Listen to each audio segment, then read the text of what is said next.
अस्सलाम वालेकुम।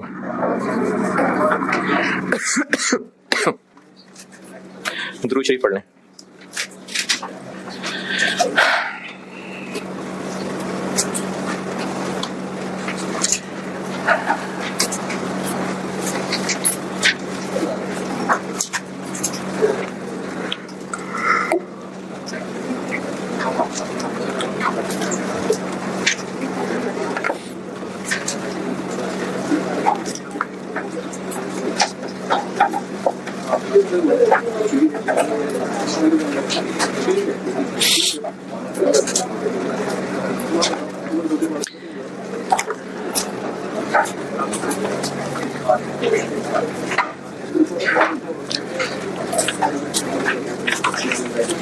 कल मैंने क्या बात की थी? हाँ ठीक।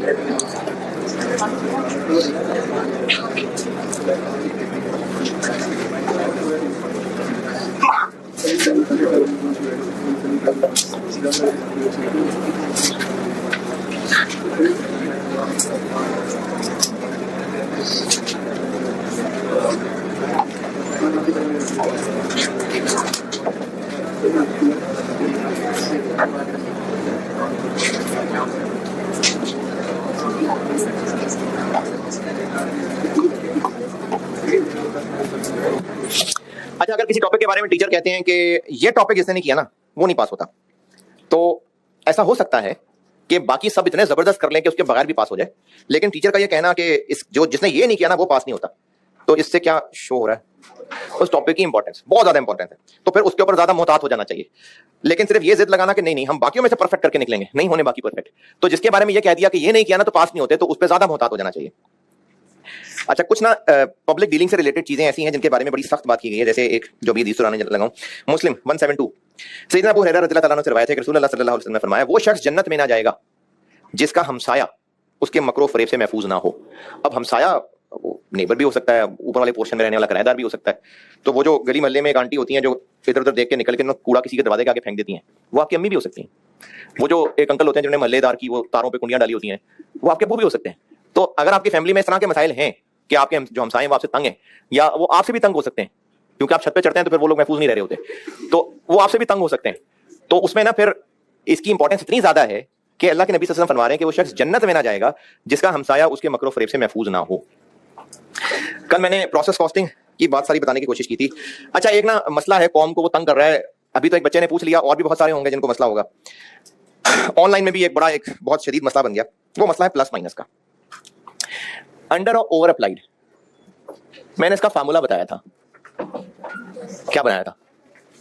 मैंने किया था अप्लाइड माइनस एक्चुअल, और जिस शक्ल में मैंने ये लिखा हुआ है, यानी अप्लाइड माइनस एक्चुअल, अगर अप्लाइड हुआ मिसाल के तौर पे 4 मिलियन और एक्चुअल हुआ 3.6 मिलियन, तो ओवर अंडर।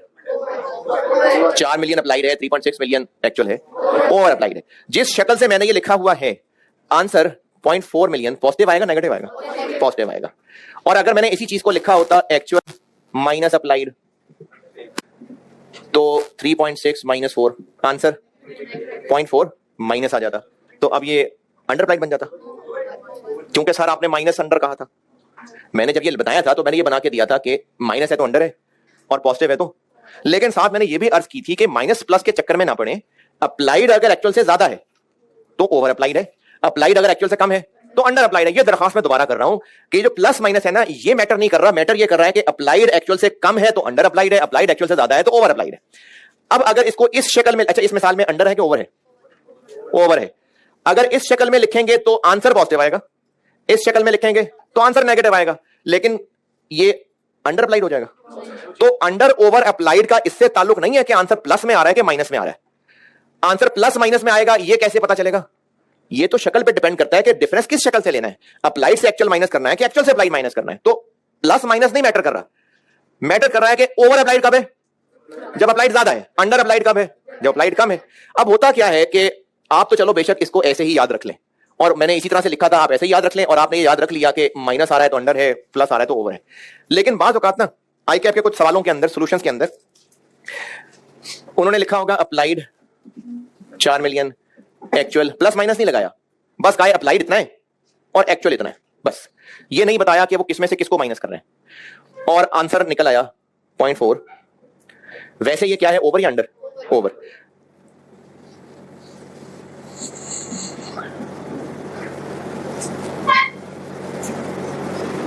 सही किया मैंने, क्या गलत कर दिया? सही है सर, आपने तो बताया था अंडर नेगेटिव होता है। देखें, अगर डिफरेंस लेते हुए एक्चुअल में से अप्लाइड माइनस कर रहे थे तो आंसर माइनस में निकल आया, अप्लाइड में से एक्चुअल माइनस कर रहे थे तो प्लस में निकल आया, है तो ओवर अप्लाइड ही ना। तो अगर सवाल का सॉल्यूशन कहीं, जो कि वो मैंने स्ट्रिंग के सवाल दिया था, तो उसके सॉल्यूशन को देख के ना कौन बहुत परेशान हुई, और ऑनलाइन के अंदर तो खैर मैसेजेस ही चलते रहे इस बात पे। अभी भी एक बच्चे ने पूछा तो मुझे लगा कि और भी लोगों को मसला होगा।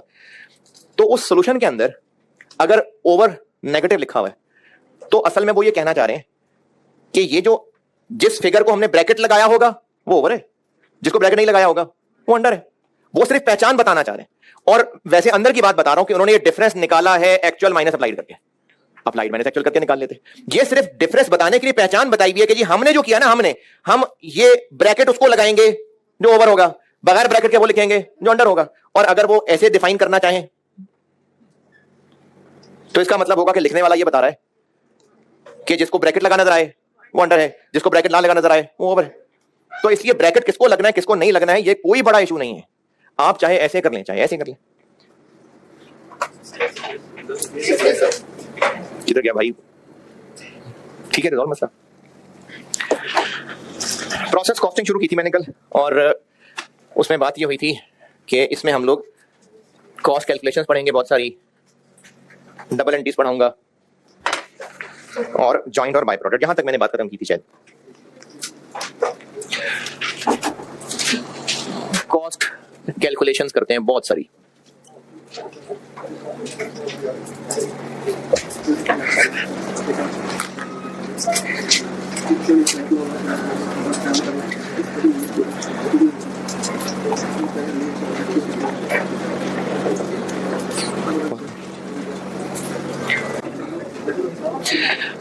अच्छा, कॉस्ट कैलकुलेशंस करते हैं बहुत सारी। और कल जो मैंने बातें की थी वो छोटा सा रिकैप दे देता हूं कि वो जो मुर्गी ने अपनी जिंदगी का सफर शुरू किया था, नहीं बल्कि जिंदगी नहीं, मौत के बाद जो सफर शुरू किया था, तो वो नगेट्स बनने तक जितने भी डिपार्टमेंट से गुजरे, प्रोसेस कॉस्टिंग की मदद से ये होगा कि हम हर प्रोसेस कंप्लीट होने के बाद उसकी कॉस्ट जान सकेंगे। और एक बात मैंने ये की थी कि सारे जो प्रोसेसेस हैं उन सब में कोई ना कोई टाइम लग रहा है। जैसे अगर हम वो जो नगेट्स के पीसेस कट रहे थे, मशीनों में से गुजर रहे थे और वो नगेट्स के पीस कट रहे थे, या इसी तरह वो जो फ्राइंग हो रही थी, तो अब वो कब तक सड़ते कुड़ते रहेंगे उस तेल के अंदर, को 10-15 मिनट का टाइम होगा। तो जो भी प्रोसेस था उसकी कोई ना कोई ड्यूरेशन होगी। तो अगर फ्राइंग डिपार्टमेंट के अंदर टोटल नहीं, for the month of March, अगर फ्राइंग डिपार्टमेंट में ये कहा गया कि 15,000 किलो है जो इस डिपार्टमेंट में मशीनों में आया और आउट हुआ, तो इसका मतलब है कि पूरा महीना सड़ते रहे वो 15 के 15,000 इकट्ठे, एक एक करके या 100 किलो करके या 200 किलो करके आ रहे थे, जा रहे थे, आ रहे थे, जा रहे थे। वो तो टोटल फॉर द मंथ 15,000 है। और एक बात और की थी कि जो प्रोसेस में यूनिट्स मशीनों के अंदर आ रहे हैं वो इनपुट, और जो मशीनों से बाहर निकल रहे हैं वो आउटपुट है। अच्छा, पहला प्रोसेस यानी उस पूरी लाइन के अंदर पहला वाला डब्बा, उसका इनपुट क्या होगा? Raw material. और उसके बाद वाले जितने भी प्रोसेसेस हैं उनका इनपुट क्या होगा? जो पिछले का आउटपुट होगा। जो पिछले का आउटपुट होगा वो सही है। चूंकि ना थोड़ा सा कैलकुलेशंस में फर्क पड़ेगा, इसलिए ये जो मैं आपको चीज पढ़ाने लगा हूं ये हम दो अलग अलग लेवल्स पे पढ़ेंगे।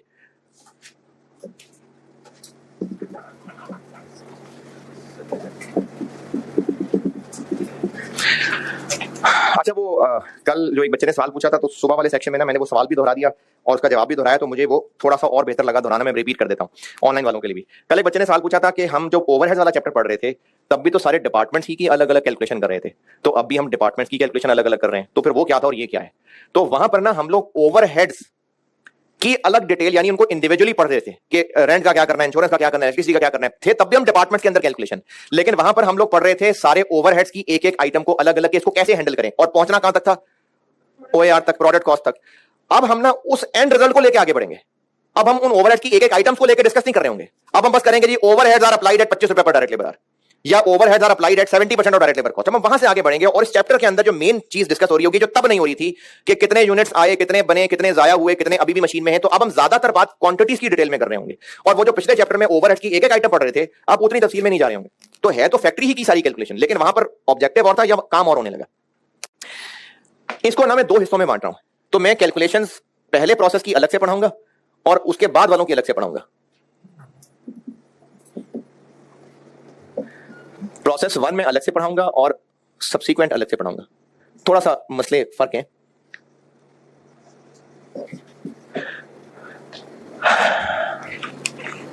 अच्छा, मैं इनको फर्स्ट प्रोसेस या सब्सीक्वेंट प्रोसेस बोलते हुए कभी मैं शायद इनको प्रोसेस 1 या प्रोसेस 2 कह रहा हूं। अब वो जरूरी नहीं है प्रोसेस 2, प्रोसेस 52 भी हो सकता है, लेकिन प्रोसेस 2 कहने का मकसद बस ये है कि प्रोसेस 1 के बाद कोई। तो हम लोग जो कैलकुलेशंस पढ़ने लगे हैं उनमें कुछ चीजें मैं फर्स्ट प्रोसेस की सिखाऊंगा। जब ये सीख लेंगे तो फिर हम लोग सब्सीक्वेंट प्रोसेस को पढ़ेंगे। तो अभी मैं सारी कैलकुलेशन जो बताने लगा हूं, अब जो हम ऑनवर्ड पढ़ने लगे वो अब हम फर्स्ट प्रोसेस पढ़ने लगे। अब से ऑनवर्ड जो डिस्कशन है, जब तक मैं सब्सीक्वेंट प्रोसेस की हेडिंग नहीं डालता तब तक हम सारा कुछ जो पढ़ रहे होंगे, सवाल कर रहे होंगे, वो P1 प्रोसेस 1।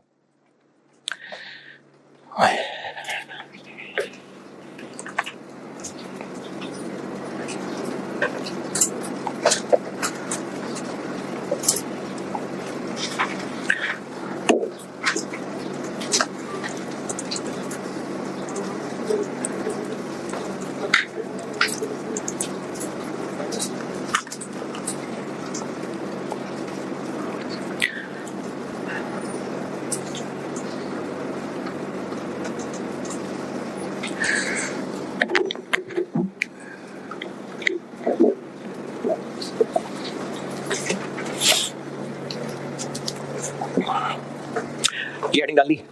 चले जी, यहां से अब आगे चलते हैं। ये मैं बात कल बता चुका, वैसे उसको मैं अंग्रेजी में दोबारा लिख देता हूं। अगर हम 1 किलो की कॉस्ट जानना चाह रहे हैं तो 1 किलो मुर्गी पे नजर रखें सारी, कि वो कहां से कहां गई, फिर उसके बाद क्या हुआ, फिर कट के कितना हुआ, फिर उस पर कितनी बिजली लगी, फिर आगे क्या हुआ, बहुत मुश्किल हो जाएगा। और भी किसी ने जाना है तो चला जाए। जाना है किसी ने? अच्छा, इसी तरह अगर एक फोटोकॉपी वाला है, आल्दो के वो प्रोसेस कॉस्टिंग नहीं है, बस एक बात समझाना चाह रहा हूं। वो ये जानना चाह रहा है कि सारी मेरी शॉप के खर्चे पर कॉपी मुझे कितने कॉस्ट कर रहे हैं। तो अब वो ये कैलकुलेट करेगा कि एक पेज जो उस मशीन में गया, फिर वहां से इधर ऊपर आया, फिर उस पर इतनी इंक लगी, फिर 0.25 यूनिट बिजली लगा, फिर वहां से ऐसे निकला, फिर इतनी इंक लगी, ये नहीं कैलकुलेट कर सकेगा। तो फिर आसानी ये है कि वो कोई एक पीरियड ले ले, मिसाल के तौर पर महीना, और कैसे कैलकुलेट करे कि एक कॉपी कितनी कॉस्ट कर रही है।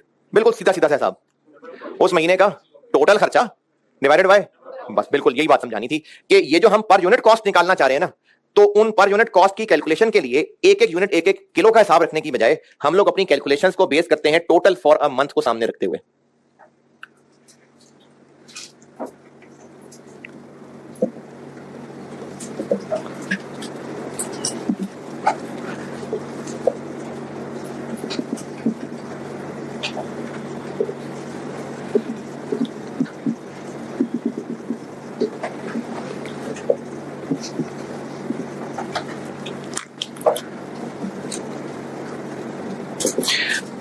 यानी अगर हम ये जानना चाह रहे हैं कि इस बिजनेस ने जितने जूते बनाए तो पर जूता प्रोसेस 1 में क्या कॉस्ट पड़ रही है, या पर किलो प्रोसेस 1 में क्या कॉस्ट पड़ रही है, तो उसके लिए एक महीने का टोटल खर्चा, टोटल यूनिट्स, इनको इस्तेमाल किया जाता है।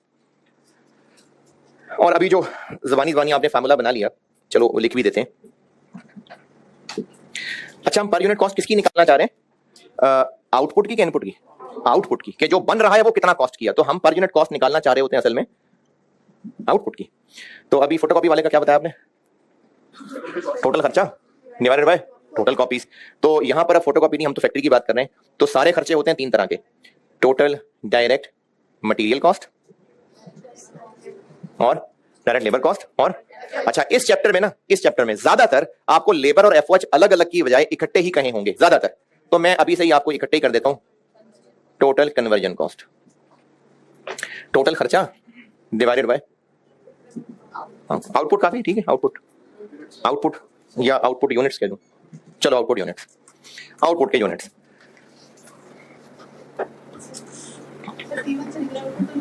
नहीं, P1 का तो आउटपुट ही है ना। जो पीआरसी पढ़ के पास हो गया तो उसको पास ही कहेंगे ना, इसका तो चार्टर्ड अकाउंटेंट तो नहीं बना वो, लेकिन पीआरसी का तो पास ही है ना। जो प्रोसेस 1 से निकल गया है वो प्रोसेस 1 का तो आउटपुट ही है। फिनिश गुड नहीं कह रहा ना मैं उसको, प्रोसेस 1 का आउटपुट है। नहीं नहीं नहीं, चिकन पहले डिपार्टमेंट से बोटी बोटी होके बाहर निकला, वो बोटियां आउटपुट थी। फिर वो बोटियां अगली मशीन में गई, वहां से कीमा बन के बाहर निकला, वो कीमा आउटपुट था। फिर वो कीमा जो है वो मिक्स होकर चीजों के साथ वो जो मिक्सचर बना वो आउटपुट था। फिर उसके बाद वो शेप्स में कट के नगेट की शेप बनी, वो आउटपुट था। फिर वो फ्रायर से गुजरे, फ्राई होकर बाहर निकले, वो फ्राइड पीसेस जो थे वो आउटपुट था। तो हर प्रोसेस की मशीन से जो बाहर आ रहा है वो आउटपुट है, बाहर आके फिर वो अगले प्रोसेस में जा रहा है, तो वो उस प्रोसेस का आउटपुट है। अच्छा चलें, बच्चों वाला सवाल ही कर दें, लिखें सवाल।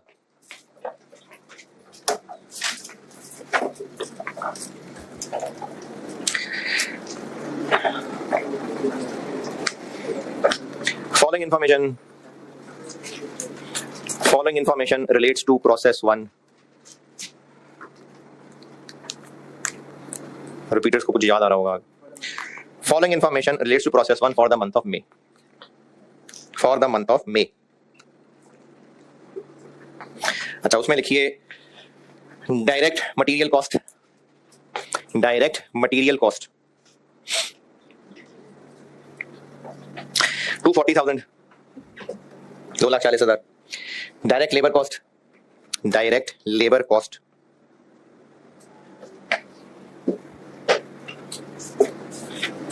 120,000, 120, 1,20,000।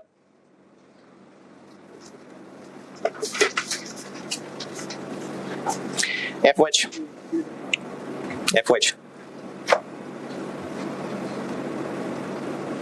140,000, 140, 1,40,000।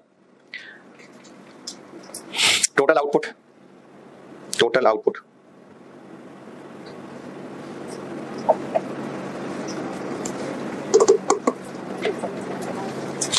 20,000 units, 20,000 units. Per unit cost बताएं।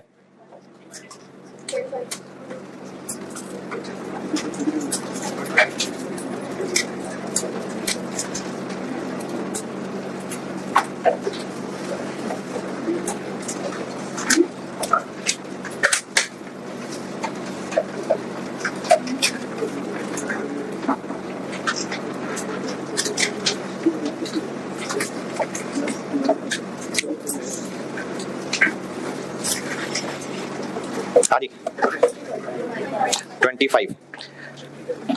25 ना निकला हो किसी को तो उसको तो जीने का हक ही नहीं है। 25 ना निकला हो किसी से, 25 ओके, कैसे सारे खर्चे ऐड कर लें और 20,000 पे डिवाइड कर दें, ठीक है। तो पर यूनिट कॉस्ट निकल आई, तो क्या ये इतना ही सिंपल होगा? नहीं। अब इसमें मसाइल डालते हैं बहुत सारे। अच्छा, अब इसमें मसाइल ये हैं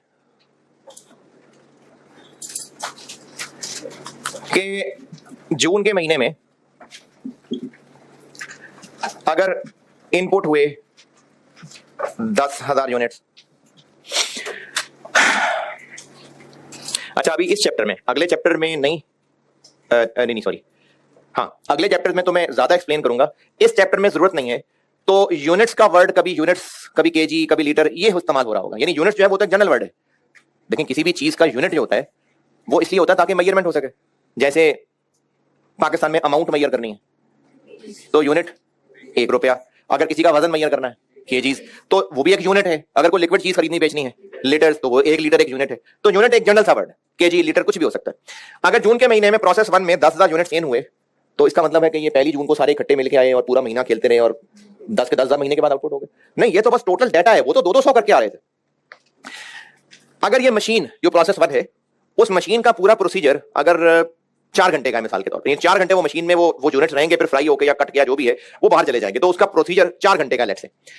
और अगर बिजनेस 24 घंटे काम कर रहे हैं, यानी इतना काम है इनके पास कि मशीनें रुकी नहीं रही हैं, चलती चली जा रही हैं, तो फिर जो वर्कर्स काम कर रहे हैं तो 30 जून को रात को 12 बजे वो मशीनें खाली कर देंगे सारी? नहीं, मशीनें तो बस चल रही हैं। लेकिन अकाउंटेंट ने चूंकि ईयर एंड 30 जून पे इन्वेंट्री, क्लोजिंग इन्वेंट्री, इस सब की कैलकुलेशंस करनी होंगी, तो फॉर अकाउंटिंग पर्पसेस ये जानना जरूरी है कि 30 जून रात 12 बजे मशीन के अंदर भी तो कुछ यूनिट्स हो सकते हैं। वो जो मशीन के अंदर अभी यूनिट्स पड़े ना, वो जो 4 घंटे के मैंने बात की है, वो क्यों पड़े हैं भाई, निकले क्यों नहीं हुए? क्योंकि अभी शायद कुछ देर पहले मशीन में डले थे तो 4 घंटे पूरे नहीं हुए थे। तो वो जो यूनिट्स मंथ एंड पे बिल्कुल क्लोजिंग के टाइम में मशीन के अंदर पड़े हैं उनको कहते हैं क्लोजिंग वर्क इन प्रोसेस, और वही अगले ही लम्हे अगले महीने के ओपनिंग बन जाते हैं। तो इस महीने के क्लोजिंग वर्क इन प्रोसेस थे लेट्स से 300 यूनिट्स। अच्छा, ये वो हैं जो महीने के शुरू में आए थे, पूरा महीना पड़े रहे, फिर महीना खत्म हुआ तो उन्होंने कहा नहीं अभी हमें रहने दो, बाकी चले गए। ये अभी कुछ देर पहले, मंथ एंड से जस्ट कुछ देर पहले मशीन में आए थे और उनका वो जो मशीन का ड्यूरेशन था वो पूरा नहीं हुआ था। इसी तरह जो मई एंड पे थे वो मई के क्लोजिंग थे और जून के ओपनिंग थे। चलो जून में डाल लेते हैं ओपनिंग वर्क इन प्रोसेस 750 कर लेते हैं। और ऐसा तो नहीं होगा कि 1 किलो मुर्गी से 1 किलो कीमा निकल ही आएगा, किधर जाएगा बाकी? क्यों हो जाएगा वेस्ट? जल जाएगा हो सकता है। और वो बड़ी ईद पे कीमा कराया कभी जाके तो है वो मशीन में चिपका रह जाता है कुछ, तो वो जो चिपका रह गया वो अब आउट नहीं हो सका, तो मशीन में चिपका रह गया, वहीं लगा रह गया, वहीं साइड पे गिर गया, तो जितने किलो इन हुआ था उतने किलो नहीं आउट होता, तो बाकी को कहते हैं हम लॉस। चलो लॉस कर लेते हैं 130 यूनिट्स। तो जून का आउटपुट क्या बना?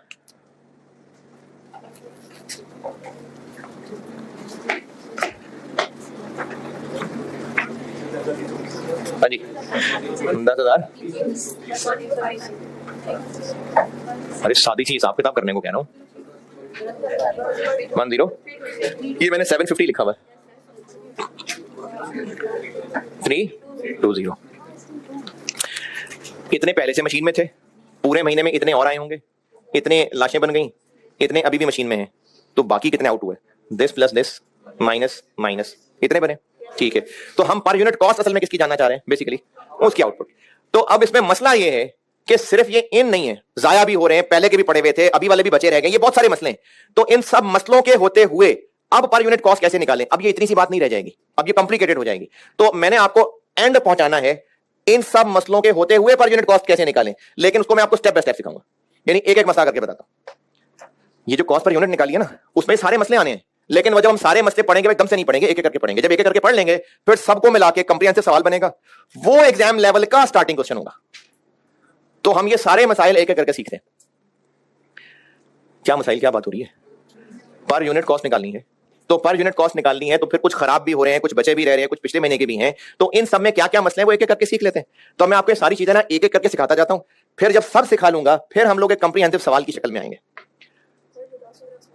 हैं उसमें मसला क्या है? हाँ करते हैं बात, अभी होगी बात आगे, अभी तो पार्टी शुरू हुई है, अभी तो इसको लिखना है तो लिख लें। अब इन सबको ना मैं एक एक करके सिखाने लगा।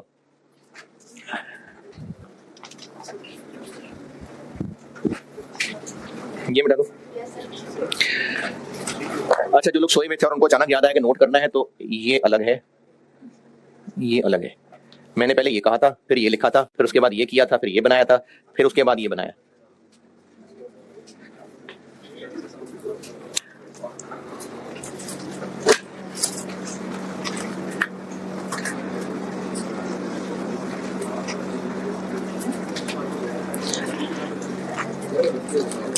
कर रहे हैं नोट, एक कर लिया।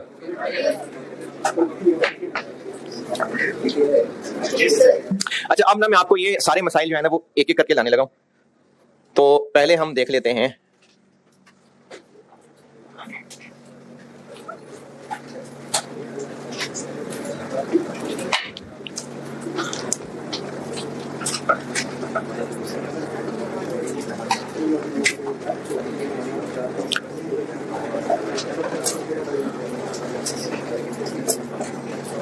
ये इस तरह से ना, मैं आपको ये एक एक करके मसला बताऊंगा। यानी मैंने कहा भी कि वर्किंग प्रोसेस रहने देते हैं, लॉस ले आते हैं बस, और इनपुट आउटपुट तो होगा ही जी। हाँ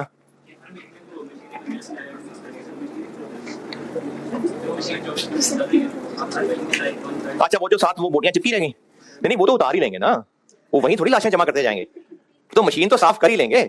वो मशीन साफ करके फिर शॉर्मे वालों को तो बेचनी है ना, उनका कारोबार कैसे चलना है, तो वो कर लेंगे साफ। मतलब 130 अगर है 130, तो कैसे पता? उनको साफ किया है, तोला है तो पता चला है ना, तो मशीनें कर देंगे साफ, मशीनें हो जाएंगी साफ। अच्छा, इनपुट आउटपुट तो होगा ही होगा, बस अभी वर्क इन प्रोसेस रहने देता हूं मैं, लॉस पे करते हैं पहले बात। लॉस को समझने के लिए पहले ना 4 टर्म्स जानने ये जरूरी है, फिर समझ आएगा कि हम ये कर क्या रहे हैं। पहले 4 टर्म्स बता रहा हूं, वो समझ लें, फिर उसके बाद करता हूं कि करना क्या है।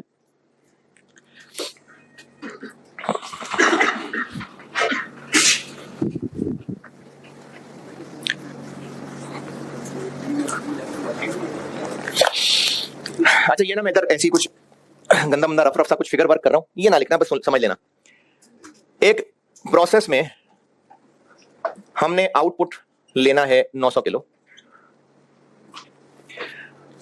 अच्छा, अगर चिकन का कीमा चाहिए और दुकानदार के पास गए, उसको जी कि कीमा बनवाना है 1 किलो, तो वो कहेगी कीमा तो हम नहीं बेचते, आप मुर्गी ज़िबा करा लें, उसका हम कीमा बना देंगे आपको। तो उससे 1 किलो मुर्गी ले लें, है या ज्यादा लेनी पड़ेगी? ज्यादा, क्योंकि हमें एंड 1 किलो चाहिए और हमें पता है कि 1 किलो मुर्गी से 1 किलो कीमा नहीं निकलना है। तो इस कटिंग प्रोसेस में इनपुट ज्यादा करना पड़ेगा, लेट से 1000 किलो, तो 100 केजी लॉस। अब हमें 1000 किलो इन करना है 900 किलो आउटपुट लेने के लिए। क्या हुआ? क्या खराब हो गया फोकस? तो फिर नहीं, शुरू से सही है ना, देख लेना यार, कोई सेटिंग चेंज तो नहीं की? पता नहीं मैं बता क्या रहा था। हाँ जी, चलो 100 किलो बर्बाद हो गया। अगर ये जो 1000 किलो इन हुआ है, ये कोई 500 रुपए केजी वाली चीज है, तो हम ये कह सकते हैं कि ये जो आउटपुट बना 900 किलो, ये 500 रुपए किलो वाला है। दोबारा सुने, शायद मैं सही समझाई इसका सवाल। 900 किलो आउटपुट लेना है और उसके लिए 1000 किलो इन करेंगे तो 900 निकलेगा, क्योंकि जाया होता ही होता है। अब ये जो 1000 किलो डलेगा अच्छा, एक पुरानी बात पूछ रहा हूं, पता नहीं भूले ना गए आप। इन्वेंट्री, रॉ मटेरियल कॉस्ट हम किसके लिए वर्ड यूज करते हैं? रॉ मटेरियल कॉस्ट या डायरेक्ट मटेरियल कॉस्ट? जितना रॉ मटेरियल खरीदा, जो प्रोड्यूस हुआ। डायरेक्ट मटेरियल कॉस्ट का वर्ड किसके लिए यूज कर रहे होते हैं? जो कंज्यूम हुआ, यानी जो रॉ मटेरियल स्टोर से निकाल के प्रोसेस में डाला है, उसको हम डायरेक्ट मटेरियल कॉस्ट कहते थे। इन्वेंट्री का चैप्टर था एक, inventory valuation, raw material, finish goods, trading business, manufacturing business, cost of goods manufactured, cost of sales, 5 एफको, डायरेक्ट मटेरियल कॉस्ट। तो डायरेक्ट मटेरियल कॉस्ट की टर्म इस्तेमाल कर रहे थे डायरेक्ट मटेरियल कंज्यूम्ड के लिए, यानी जो मटेरियल प्रोसेस में इन हो रहा है, ये वही है। प्रोसेस 1 पढ़ रहे हैं ना हम, तो ये वो डायरेक्ट मटेरियल जो प्रोसेस में डल रहा है। 500 रुपए किलो, ये 1000 केजी हमने डाल दिए। ये जो 900 किलो बने, इनके लिए 1000 क्यों डालने पड़े? क्योंकि 100 तो जाया होते हैं। तो ये सही है कहना कि 900 किलो जो बने हैं ये 500 रुपए किलो कॉस्ट कर रहा है? क्यों गलत है? हाँ, जिन्होंने कहा ओवरहेड वगैरह, मैं अभी ना सिर्फ आपको एक पॉइंट समझाना चाह रहा हूं, इसलिए मैं ओवरहेड वगैरह बीच में नहीं डाल रहा, लेबर में नहीं डाल रहा, मैं बस एक पॉइंट समझाना चाह रहा हूं। ये जो 900 किलो बने, इनको हम ये कहें कि 500 रुपए किलो वाला है, इसलिए नहीं कि इन 900 किलो आउटपुट लेने के लिए 1000 किलो इन करना पड़ेगा, 5 लाख रुपए का मटेरियल इन करना पड़ेगा। तो 5 लाख रुपए खर्च करना पड़ रहा है क्या लेने के लिए? 900 किलो लेने के लिए। 5, ये बात सही है कि ये जो हमने 900 किलो बनाए ना, ये हमें 555 पर किलो कॉस्ट कर रहा है। 500 क्यों नहीं कह रहे हम? क्योंकि वो जो 100 किलो कुर्बान हो रहा है, वो भी तो 500 रुपए वाला है, वो इन्हीं के लिए कुर्बान, इन्हीं के लिए जान दे रहा है, तो उनका खर्चा भी इसी की ही कॉस्ट में शामिल होना है, इसका खर्चा भी इन्होंने ही बर्दाश्त करना है। तो इसलिए डिवाइडेड बाय 900 किया, लेकिन ऊपर खर्चा पूरा 5 लाख रखा है। इस 5 लाख के अंदर इस जाया होने वाले का खर्चा भी है ना, तो क्यों उस सारे खर्चे को इस पे डिवाइड कर रहे हैं?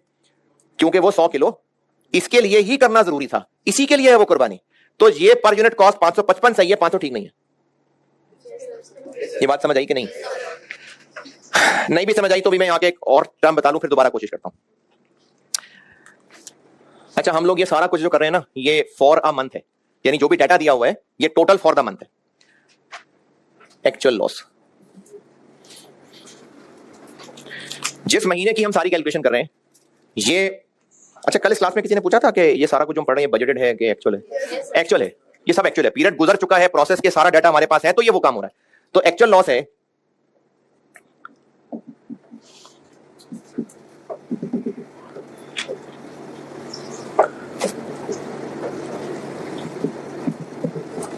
जो पूरे महीने में टोटल एक्चुअल क्वांटिटी लॉस हुई।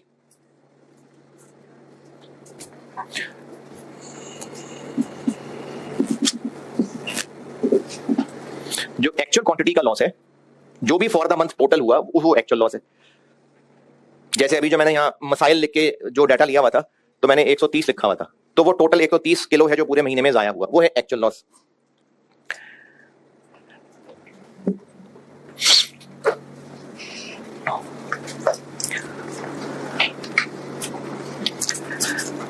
अच्छा, अगर किसी स्टूडेंट का एक्सपीरियंस है कि जितनी दफा भी जब भी पेपर देता हूं एक फेल होता ही होता है, एक तो फेल होता ही होता है, तो अगर वो उस टाइम में 3 पास करना चाह रहा है तो 4 दे, 2 पास करना चाह रहा है तो 3 दे दे, 4 पास करना चाह रहा है तो ये उसने अपने एक्सपीरियंस की बेस पे एक लॉस फाइंड किया कि इतने तो निकल ही जाते, इतने तो रह ही जाते।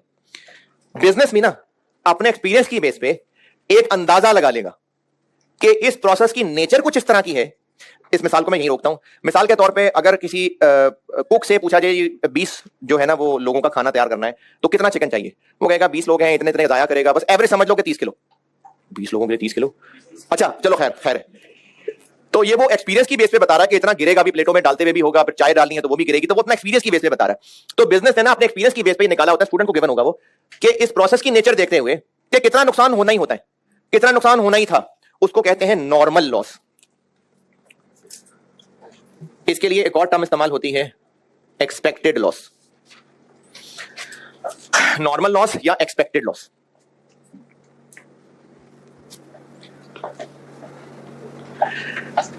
इससे मुराद यह है कि जैसे इस मिसाल में पूरे महीने में टोटल अगर 900 किलो आउटपुट हुआ तो इनकी कैलकुलेशन के मुताबिक टोटल 100 किलो जाया होना चाहिए था। तो नॉर्मल लॉस होता है वो total quantity loss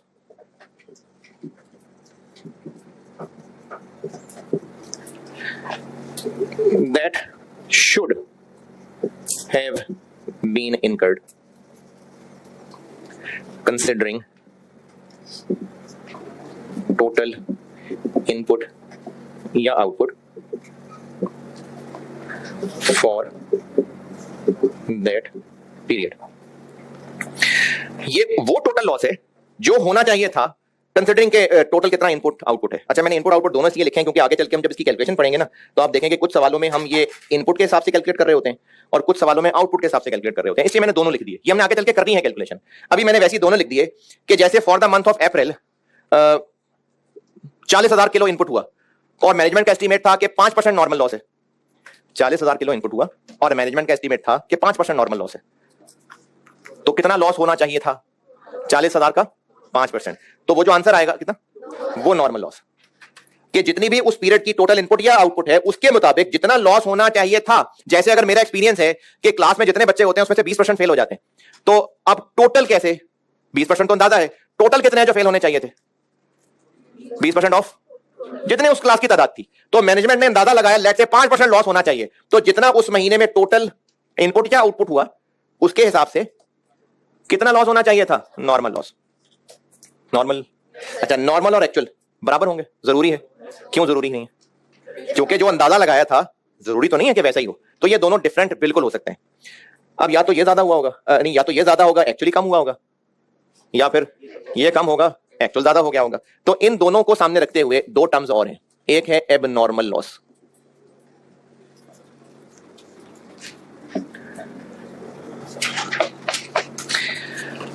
abnormal loss का कॉन्सेप्ट तब है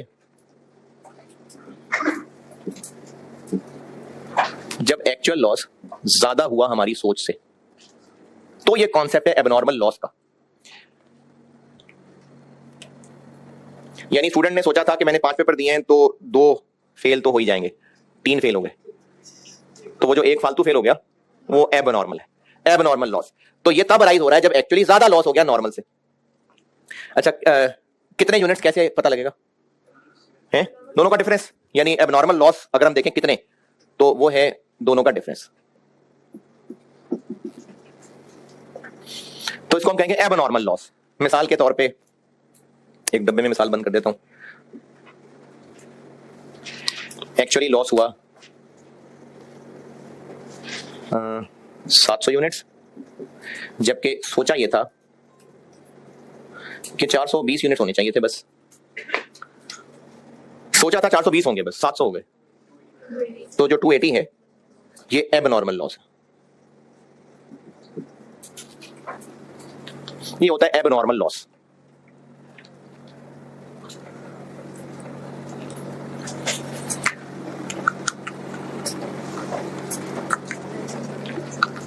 स्टूडेंट ने 5 पेपर दिए, उसने सोचा कि मेरा पास्ट रिकॉर्ड ये है कि मेरे से 3 पास नहीं होने, 3 फेल हो जाने, 2 नहीं पास होने, 2 फेल हो गए।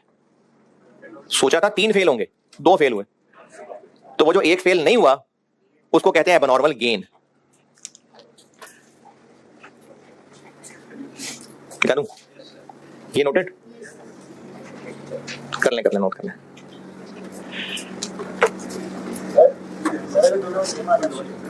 तो फिर एबनॉर्मल कुछ नहीं है। एबनॉर्मल तो तभी है ना जब डिफरेंट हुआ।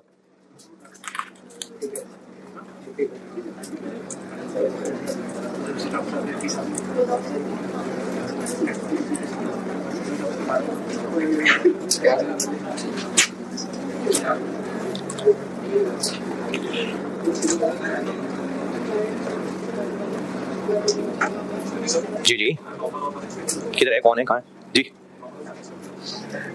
अनएक्सपेक्टेड इसके लिए वर्ड यूज करते नहीं है, लेकिन हाँ अनएक्सपेक्टेड है। एबनॉर्मल लॉस अगर कहना चाहें आप तो कह रहे हैं अनएक्सपेक्टेड लॉस है। ये नोटेड।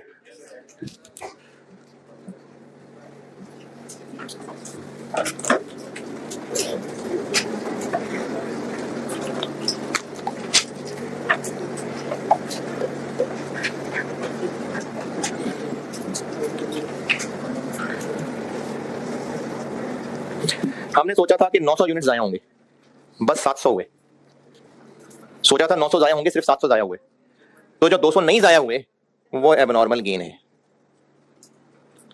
एबनॉर्मल गेन का कांसेप्ट तब आएगा जब हमारी सोच से कम नुकसान हुआ।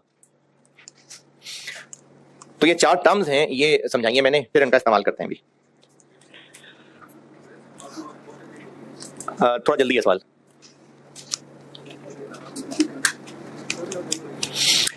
एबनॉर्मल गेन लिखें, फिर आगे चलूं कि करना क्या है।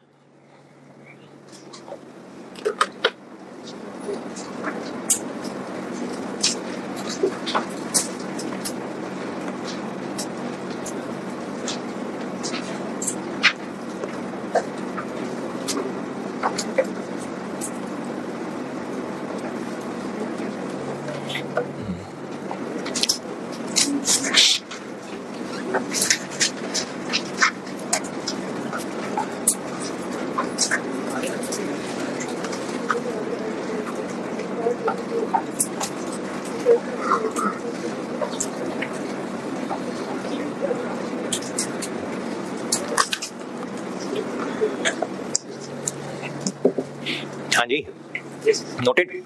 अच्छा, अब इसका करना क्या है इन टर्म्स का? कॉस्ट पर यूनिट निकालना सिखा रहा हूँ। ये सारी चीजें दोबारा हम लोग पढ़ रहे हैं कि कॉस्ट पर यूनिट निकालनी है। पहला प्रोसेस पढ़ा रहा हूँ और उसमें मसाइल थे बहुत सारे, लेकिन अभी मैंने इस वक्त मसला सिखाना शुरू किया है लॉस। वर्क इन प्रोसेस को भी छोड़ देते हैं। लॉस के मसले सिखाने के लिए मैंने आपको पहले 4 तरह के लॉस बताए। एक एक्चुअल लॉस है, एक नॉर्मल लॉस है, एक एबनॉर्मल लॉस है और एक एबनॉर्मल गेन है। अब इनका करना क्या है, यहां पर आता हूं दोबारा वापस। अगर 900 किलो आउटपुट लेने के लिए 100 किलो ही जाया हुआ करता है और 100 किलो ही जाया हुआ, तो per unit cost 5 lakh divided by 900 करना ही ठीक है या 1000 करूं? दोबारा सुने, 900 किलो बने हैं, 1000 किलो इन हुए थे, 100 जाया हो गए, 100 ही जाया होने चाहिए थे, यानी वही हुआ जो होना चाहिए था। तो ये फेयर है ना कि 5 लाख को डिवाइडेड बाय 900 करें, क्योंकि इन 100 की कुर्बानी उन्हीं के लिए है, तो इसलिए ये सारा खर्चा, अच्छा इसमें इन 100 का खर्चा भी है, तो ये इन पे 900 पे ही बटना चाहिए। ये सही है, ये फेयर है। यहां से आगे चल रहा हूं। अब कॉस्ट पर यूनिट निकालने के लिए क्या करें? अगर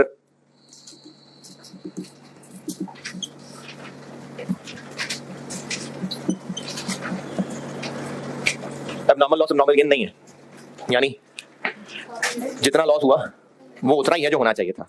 तो अब मैं ये 555 रुपए कैसे निकालूं? क्या फार्मूला बना दें? Total cost divided by output. तो पहले भी हाँ यही था, तो इसका मतलब यहां तक तो सब अभी पहले वाली बात ही है, लेकिन एक नई चीज डाल रहा हूं। Total direct material cost plus total conversion.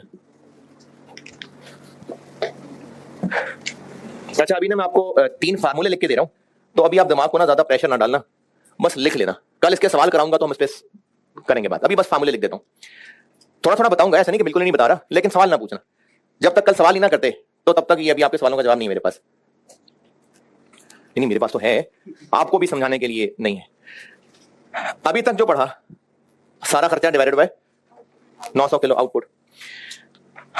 ये बात ओके है ना कि इन खराब हुए कुर्बान हुए यूनिट्स का खर्चा भी इन्हीं को ही एलोकेट हो रहा है। अब मैंने एलोकेट बोल दिया, अब आप ये ना समझेंगे डिपार्टमेंट, तब ये इन्हीं को चार्ज हो रहा है, ये बोझ यही उठा रहे हैं। क्यों? क्योंकि इन्हीं के लिए ही वो कुर्बान है। तो हाँ, ये बिल्कुल फेयर है। अच्छा, जब इनका खर्चा यही बर्दाश्त कर रहे हैं, तो अगर इनकी लाशें बेच दें किसी को, शॉर्मे वाले को बेच दें, तो कुछ ना कुछ पैसे मिल जाएंगे ना। तो जब इनका खर्चा ये बर्दाश्त कर ही रहे हैं, तो अगर कुछ पैसे रिकवर हो रहे हैं तो खर्चे में से माइनस कर लेना। मेक सेंस कि नहीं? तो अब अगर नॉर्मल लॉस ही हुआ, जितना सोचा था उतना ही हुआ, तो न्यूमरेटर के अंदर खर्चे तो आएंगे, माइनस टोटल रिकवरी वैल्यू भी कह सकते हैं, स्क्रैप वैल्यू भी कह सकते हैं। अल्टरनेटिवली मैं मुख्तलिफ सवालों में इस्तेमाल कर रहा हुआ करूंगा। टोटल रिकवरी वैल्यू या स्क्रैप वैल्यू एक ही बात है, ऑफ नॉर्मल लॉस यूनिट्स। यानी वो जो 100 किलो हैं उनको टोटल जितने का हमने बेच दिया वो माइनस, ताकि उनका बोझ कुछ कम हो सके ना, डिवाइडेड बाय आउटपुट के यूनिट्स। तो नॉर्मल लॉस अगर आ गया तो ये फर्क पड़ेगा, बस जो पहले फार्मूला बताया था कि न्यूमरेटर के अंदर ये एक चीज आ जाएगी। लेकिन अगर एबनॉर्मल लॉस भी आ गया,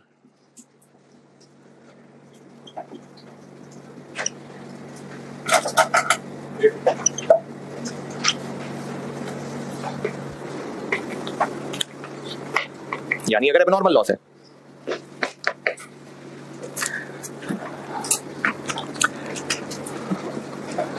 एक 140 किलो जाया हो गए, यानी बन सके 860, लेकिन डिटेल ये पता चली कि 100 तो चलो ठीक है भाई, 40 क्यों हो गया फालतू? तो 40 एबनॉर्मल है। अब ये जो हमारी नाअहली से या मशीनों की खराबी से या किसी भी वजह से ज्यादा जाया हो गए, तो अब बन सके 860। अब अगर आप 5 लाख डिवाइडेड बाय 860 करेंगे तो पर यूनिट कॉस्ट ज्यादा आएगी, 581। तो अगर यही करना था कि जितने बने उनसे डिवाइड, तो फिर नॉर्मल लॉस के कॉन्सेप्ट की जरूरत ही नहीं थी।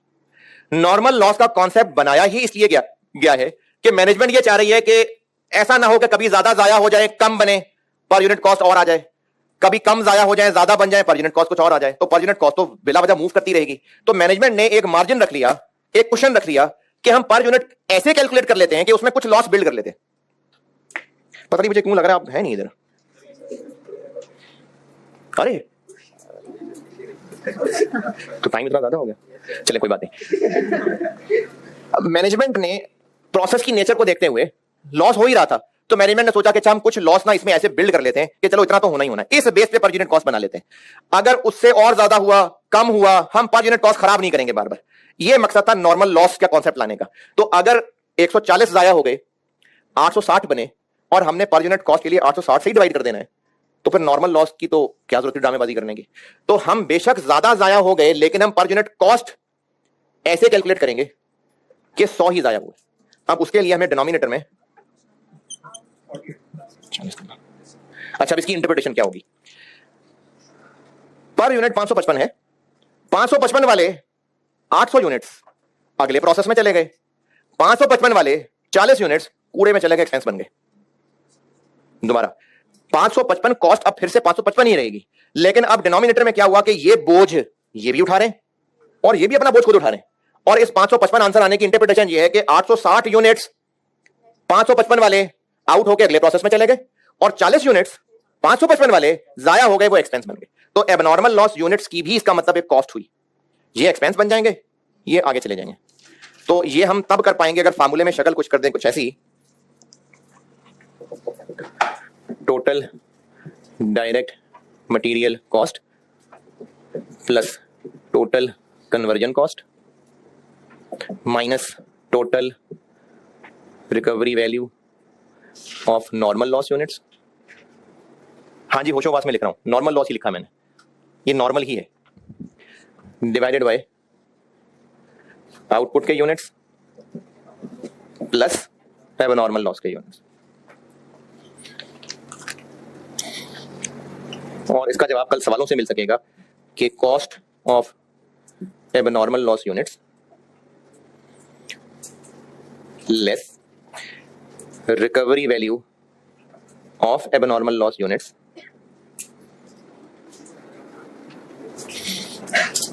is recognized as expense in P&L।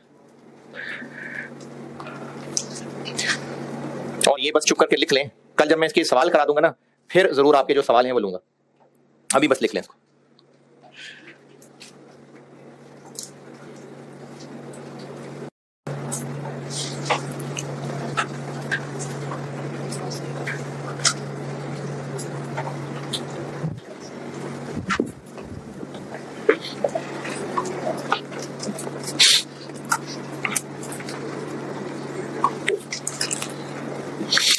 Last चीज बस फार्मूला लिख रहा हूं, इसको समझेंगे हम कल, अभी बस सिर्फ लिख लेना।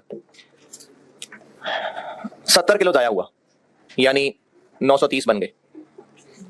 तो अगर हमने 930 से डिवाइड कर दिया तो पर यूनिट कॉस्ट कम आ जाएगी। लेकिन अगर यही करना था तो फिर नॉर्मल लॉस का कॉन्सेप्ट क्यों बनाया? तो नॉर्मल लॉस का कॉन्सेप्ट इसलिए बना ताकि पर यूनिट कॉस्ट बार बार इधर उधर ना हो। हम पर यूनिट कॉस्ट ऐसे ही निकालें कि बस उसमें एक नॉर्मल लॉस बिल्ड कर दें बस। तो इसको सही करने के लिए 930 में से माइनस करना पड़ेगा 30। अब ये 30 क्या है? 70 किलो जाया हुए जबकि होने 100 चाहिए थे, तो 30 जाया नहीं हुए ना, ये एबनॉर्मल गेन है। तो फार्मूला बन जाएगा, ये लिखें तो मैं इसी को मिटा के चेंज कर देता हूं। ये लिख लिया सारे, वो पर्दे के उस पार वाले भी।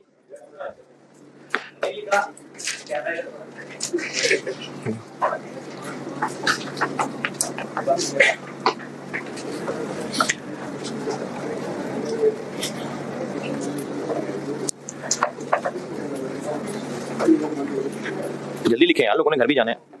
आपकी वजह से इतने सारे लोग रुके हुए हैं। नहीं यार, मुझे दोबारा लिखना पड़ेगा।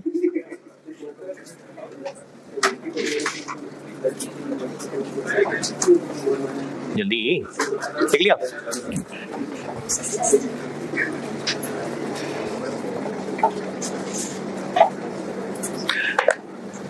अगर एक्चुअली कम हुआ तो इसका मतलब एबनॉर्मल गेन है।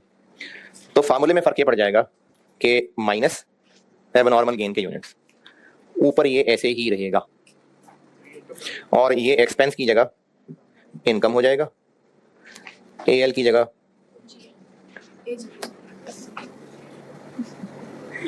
और इस लेस की जगह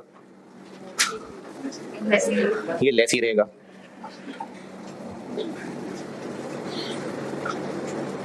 एबनॉर्मल गेन यूनिट कौन से हैं? मतलब जो जाया नहीं हुए। तो जब जाया नहीं हुए तो उनकी रिकवरी वैल्यू कहां से आ गई? अच्छा, ये एक वर्ड मिस हो गया था मेरे ख्याल में, आपने तो लिख ही लिया हो शायद, रिकवरी वैल्यू। वो वैल्यू लिखना मिस हो गया था, वैल्यू। तो एबनॉर्मल गेन यूनिट्स की रिकवरी वैल्यू कहां होती है भाई? कल होगी। चलो ये अंग्रेजी लिख लें सारी। अब ये मैंने आपको ना तीनों फार्मूले शक्ल बना के दे दी। इसको कल सवालों की प्रैक्टिस ला के ना फिर इसको और क्लियर करते हैं। ठीक है जी, अल्लाह हाफिज।